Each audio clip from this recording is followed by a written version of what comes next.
Hey traders, if you're someone that struggles to successfully trade with support and resistance, this is the perfect video for you to watch all the way through. We're going to be talking about support and resistance secrets, and I know that for me, when I first got started trading, support and resistance did not work for me until I understood the things that we're going to discuss here in this video. So make sure to watch all the way through and give this video a like if you find it helpful. Now, the first thing to understand about support and resistance is that support and resistance are not perfect. I see all too commonly traders thinking that support and resistance levels are to the penny, when the reality is that support and resistance levels are not perfect. And this can be a very big issue, especially if you're someone that's using a stop loss order on a trade, because what happens is, if we take this example here, we could see this stock ramped up. It pulled back a bit and forms this little double bottom here at about $2.53. So an inexperienced trader might see that level forming, buy into this dip, and then place a stop loss order at $2.52 or $2.51. And inevitably what happens then is they get stopped out on this little pullback here before it swipes back up and reclaims that support level and then ends up running up to new highs. So not only would this trader then have missed out on this potential profit, but they also took a quick and unnecessary loss by getting stopped out below that support level. The reality is, again, that support and resistance are not perfect, so you have to make sure to give them some wiggle room. Just because this breaks down a couple cents below the support level does not mean that that support level is no longer valid. And the same thing is true with resistance. If we take a look here at this chart for VRAX, VRAX was a big gap up yesterday in pre-market. And we can see here that there is some pretty key resistance that formed early on in the morning in the 160s. Now again, support and resistance are not perfect. So just because there's resistance here in the 160s and we get this quick false breakout up into the 170s does not mean that this is a confirmed breakout, and does not necessarily mean that this is going to ramp up to new highs. In fact, I actually made sure to mention in the Market Master group yesterday in pre-market that VRAX is having a very tough time here in the 160s. There's been nothing but false breakouts above that level, and because of that, it's not a good idea to be going long into the market open until we get a confirmed breakout above that level. Well, if we fast forward a bit, we can see that there was never a confirmed breakout. There was just these quick false breakouts, and it ended up fading all the way down to under $1 per share the following morning in pre-market. So this is another great example that support and resistance, again, are not perfect. If you're an inexperienced trader and you don't necessarily know what to look for when you're looking for support and resistance, you might see this quick breakout above this 163 level and think that this is a breakout and the stock is automatically just going to run up to $2 per share. Unfortunately, that is not the case, and the reality is that that is exactly what these market makers want retail traders to think. They want you to think that this is going to ramp up to $2 if it starts breaking above 163. The reason for that is because then these market makers are going to have people buying up in the 160s and up in the 170s when they're starting to dump their shares. Okay, so you have to start thinking about these support and resistance levels as more of support and resistance areas.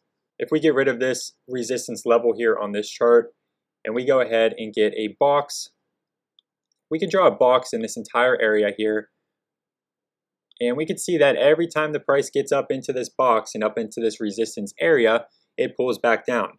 So what you would want to see in order to get a confirmed breakout and then potentially a ramp up to $2 per share would be for some kind of base or for some kind of support to start forming up here in the 160s, and then maybe some higher lows up into the 170s, and that would be your bullish sign that the stock is going to continue higher. Okay, now when it comes to actually drawing and visualizing the support and resistance areas on your charts, what I like to recommend doing is looking for these long upper and lower wicks on these candlesticks.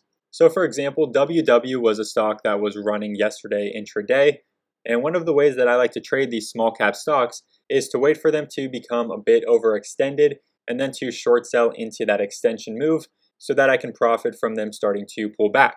So all morning I was waiting for this to be an opportunity to short sell, but I wasn't really seeing any resistance forming. I wasn't seeing any blow off top or any exhaustion, and that is until later on in the day. So if we fast forward a bit, we could see that into the market close, we finally get a big exhaustion move. And then if we zoom in a bit here, you could see we start to get some long upper wicks on these candlesticks. Again, upper and lower wicks for support and resistance can be very telling of where the supply and demand is starting to shift to the other side. These candlesticks just mean that within this time frame, the price was able to spike up here from the 670s up to over $7 per share, but within that time frame, the sellers took control and pushed the price all the way back down, closing this candlestick only a few cents above the price that it opened. And if we fast forward, we could see the same thing happen in the exact same area multiple times here into the market close for this day, and then once again in extended hours. So that's what I like to see when I'm looking for these key resistance areas on a chart. Long upper wicks forming in the same area, and of course the opposite is true when I'm looking for an area of support. I like to see that there are long lower wicks, ideally with strong volume, coming in all at the same area. And if we zoom out here, we can see that this resistance area played out perfectly.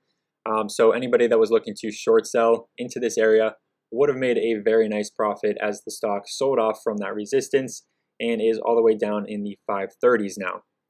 Alright, so now that you should have a good idea of how to find these support and resistance areas on your charts using long upper and lower wicks on the candlesticks, I wanted to talk a little bit about anticipating a breakout above resistance or anticipating a breakdown below support. I will say that anticipating a breakout in order to get into a trade is kind of a risky way to trade a breakout, but nonetheless, this information is really good to have, so I did want to go over that in this video.